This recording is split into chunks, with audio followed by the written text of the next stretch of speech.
Mira Pelegrin nga Shqipëria, Kosova, Maqedonia dhe gjithë bota do të udhëtojnë gjatë këtyre ditëve drejt malit të shenjtë të Tomorit. Dashamir Bendaj, shefi i rendit pranë drejtorisë vendore në Berat, është shprehur se uniformat blu do të zbatojnë ligjin për të gjitha rastet e shkeljes së rregullave të qarkullimit rrugor, e veçanërisht në konsumimin e alkoolit të drejtuesve të mjeteve.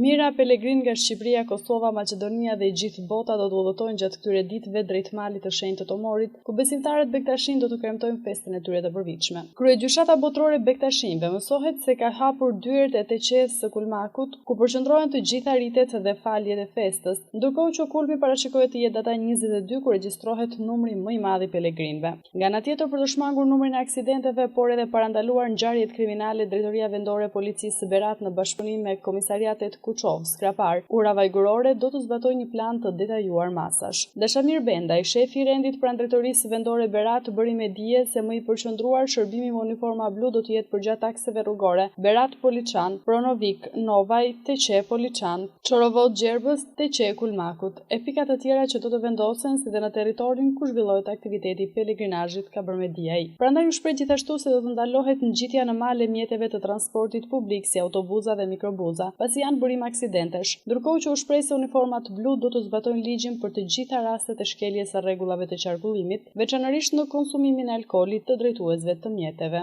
Në bazë të urdhit të ardhur nga Drejtoria e Policisë së Shtetit, Drejtoria Vendore e Policisë Berat, në bashkëpunim me Komisariatin e Policisë Berat, Skrapar, urë vajgërore dhe stacionin e policisë Poliçan, ka hartuar një plan të detajuar masash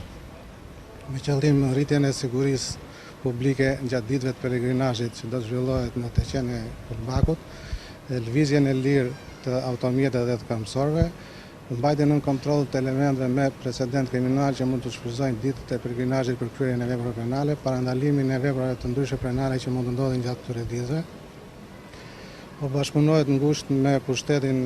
vendor, me përfaqësues të kryegjyshatës botërore të Bektashinve, me spitalin rajonal të Beratit, si dhe me policinë e mbrojtjes ndaj zjarrit dhe shpëtimit, për të qenë të përgatitur për çdo incident ose problem që mund të ndodhi gjatë ditëve të pelegrinazhit. Kërkojmë bashkëpunimin e komunitetit dhe të pelegrinëve dhe për çdo problem ju lutemi që të kontaktojmë me sallën operative në numrin e telefonit 129 për çdo problem, ndihmë apo për ngjarje apo vepra kriminale që mund të konstatohen gjatë ditëve të pelegrinazhit.